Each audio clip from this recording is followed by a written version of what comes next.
এই দেশে বিড়ালরা থাকে রাজা বাদশার হালে। অবিশ্বাস্য মনে হলেও তুরস্কের ইস্তাম্বুল শহরের বাস্তব চিত্রটি ঠিক এমনই। শহরটিকে যদি বিশ্বের বিড়ালদের অলিখিত রাজধানী বলা হয় তবে খুব একটা বাড়িয়ে বলা হবে না। সম্প্রতি এই শহরে একটি শপিং সেন্টারের বাসিন্দা ক্যানিয়ন নামের একটি বিড়ালকে ঘিরে তৈরি হয়েছে তুমুল চাঞ্চল্য। সাদা ও ধূসর রঙের মিশলে তৈরি এই বিড়ালটি বর্তমানে বেশ নাদুস নুদুস হয়ে উঠেছে। তার এই স্বাস্থ্যবান হওয়ার পেছনের গল্পটি বেশ হৃদয়স্পর্শী। কিছুদিন আগে তার প্রিয় ঝুড়িটি হারিয়ে গিয়েছিল।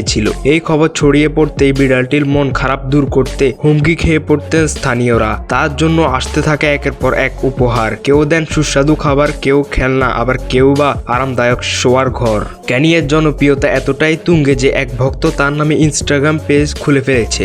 সেখানে তার দৈনন্দিন বিলাসবহুল জীবনের ছবি দেখা যায়। তবে ক্যানিয়ন কোনো বিচ্ছিন্ন ঘটনা নয়। ইস্তাম্বুল সিটি কর্পোরেশনের দেওয়া তথ্য মতে শহরের রাস্তায় বর্তমানে প্রায় কয়েক লক্ষ বিড়াল বসবাস করে, আর এদের দেখভালের জন্য শহরের লাখ লাখ বাসিন্দা সর্বদা প্রস্তুত।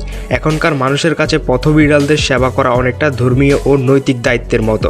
খাবার দেওয়া থেকে শুরু করে অসুস্থ হলে চিকিৎসা করানো সবকিছুই করেন স্থানীয়রা। শহরটির ইউরোপিয়ান কিংবা এশীয় যে প্রান্তে যাওয়া হোক না কেন, বিড়ালের উপস্থিতি চোখে পড়বেই। বসফরাস প্রণালীতে চলা ফেরি সিটে, দামি রেস্তোরাঁ কিংবা ক্যাফের চেয়ারে, সুপার শপের আইলে অথবা কোনো দোকানের শোকেসে দামি পোশাকের উপর সব জায়গাতেই তাদের অবাধ বিচরণ। মজার ব্যাপার হলো ক্রেতা বা বিক্রেতা কেউ এতে বিরক্ত হন না, বরং তারা সরে গিয়ে বিড়ালদের আরাম করার সুযোগ করে দেন।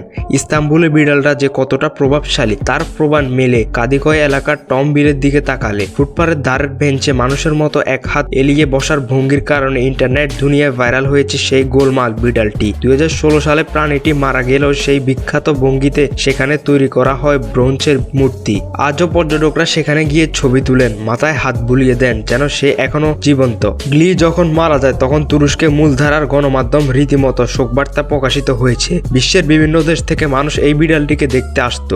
এমনকি 2009 সালে সাবেক মার্কিন প্রেসিডেন্ট বারাক ওবামা ইস্তাম্বুল সফরে এসে গ্লির সঙ্গে দেখা করেছিলেন। এই ঘটনাও বিড়ালটির খ্যাতিকে আরো বাড়িয়ে দেয়। ইস্তাম্বুল বিড়ালদের জন্য রয়েছে বিশেষ খাবারের স্টেশন, ছোট ছোট কাঠের ঘর, এমনকি শীতের সময় গরম থাকার ব্যবস্থাও।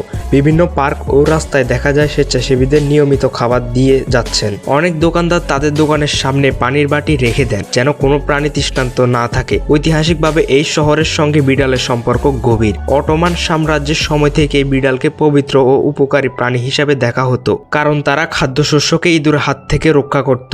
সেই ঐতিহ্য আজও সমানভাবে বহন করে চলছে ইস্তাম্বুলবাসী। তাই এখনও বিড়াল শুধু একটি প্রাণী নয়, শহরের সংস্কৃতি, মানবিকতা আর সহাবস্থানের এক জীবন্ত প্রতীক। মানুষের ভিড়ের শহরে তারা থাকে আপন আপন ভঙ্গিতে, নিশ্চিতে, রাজা বাদশার মতো। আর এই দৃশ্য ইস্তাম্বুলকে পৃথিবীর অন্য সব শহর থেকে আলাদা করে দেয়। আপনার কাছে কি মনে হয়? আপনার মতামতটি কমেন্ট বক্সে জানিয়ে যান এবং আমাদের আপডেট টিভি চ্যানেলটিকে সাবস্ক্রাইব করে পাশে থাকুন। ধন্যবাদ।